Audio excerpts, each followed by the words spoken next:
کے ساتھ، یہ وہ اولیاء اللہ۔ اس لیے حضور غوث العظم شیخ عبد القادر جیلانی فرماتے تھے لوگوں سے، ان کی باتیں ذرا دیکھیں نا، یہی سب کچھ تو ہیں،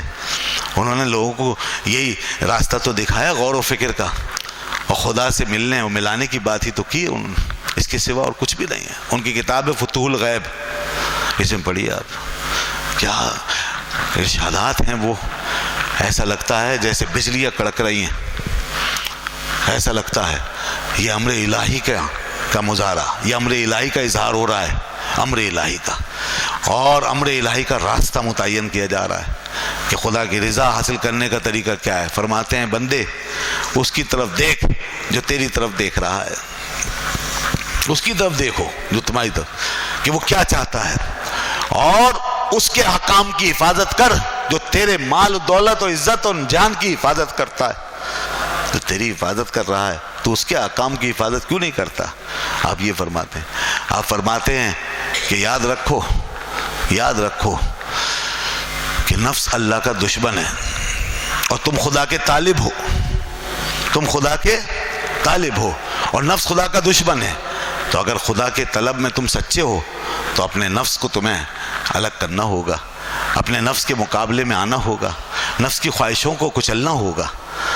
اگر تم واقعی طالب ہو۔ کیونکہ سچا طالب وہ ہوتا ہے، آپ فرماتے سچا طالب وہ ہوتا ہے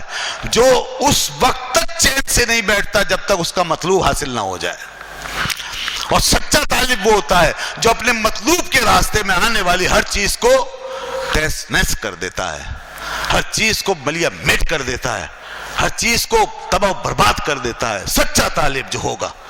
آپ کو اگر کسی جگہ جانا ہے نا سفر پہ، اور یہاں سے ایک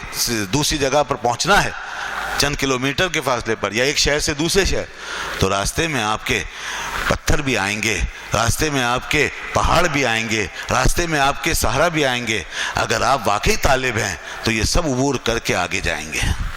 اور اگر آپ طالب نہیں ہیں تو کہیں پہاڑوں سے آپ دوستی کر کے بیٹھ جائیں گے، کہیں آپ پتھروں کے ساتھ دل لگا کے بیٹھ جائیں گے، کہیں آپ صحراؤں میں بھٹک جائیں گے، یا کہیں سے آپ واپس آ جائیں گے، آپ اپنی منزل تک نہیں پہنچ سکتے۔ منزل پہ وہی پہنچے گا جو یہ سب ہٹاتا ہوا آگے بڑھے گا۔ تو وہ فرماتے ہیں اے لوگو تمہاری منزل خدا ہے، کتنی زبردست بات کر رہے ہیں، تمہاری منزل خدا ہے، تمہاری طلب خدا کی طلب ہے،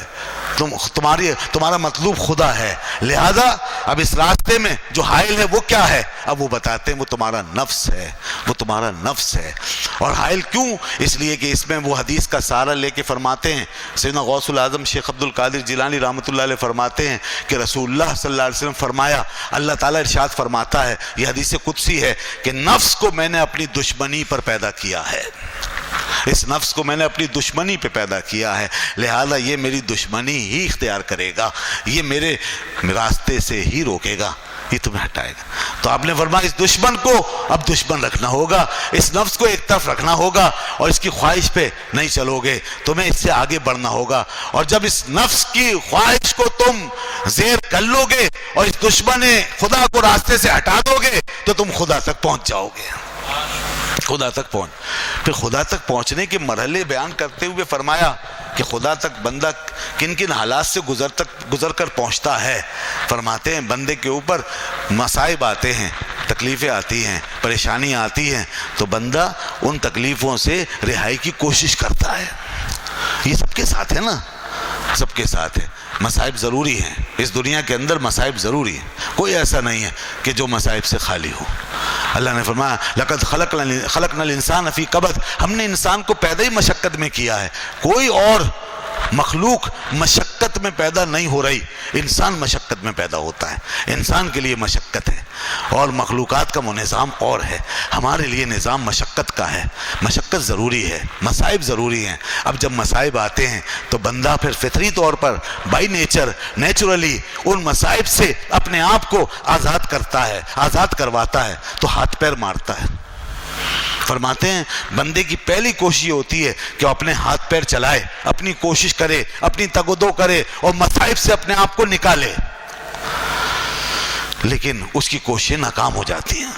کبھی کامیاب ہوتا ہے اور کبھی نہیں ہوتا۔ یہ صورتحال بھی سب کو پیش آتی ہے، اور بالآخر آتی ہے کہ انسان پھر خود جب اپنی کوششوں کو ناکام ہوتا دیکھتا ہے مصائب کو دور کرنے کے سلسلے میں اور رہائی نہیں پاتا تو اس کے بعد پھر وہ دوسروں سے مدد لیتا ہے. مثلا آپ فرماتے ہیں کہ اگر بیمار ہے تو طبیبوں سے مدد لیتا ہے. مثلا اگر کوئی اور مسئلہ ہے اور اسے مالی حاجت ہے تو امیروں سے مدد لیتا ہے, حکمرانوں سے مدد لیتا ہے. تو فرماتے ہیں جب تک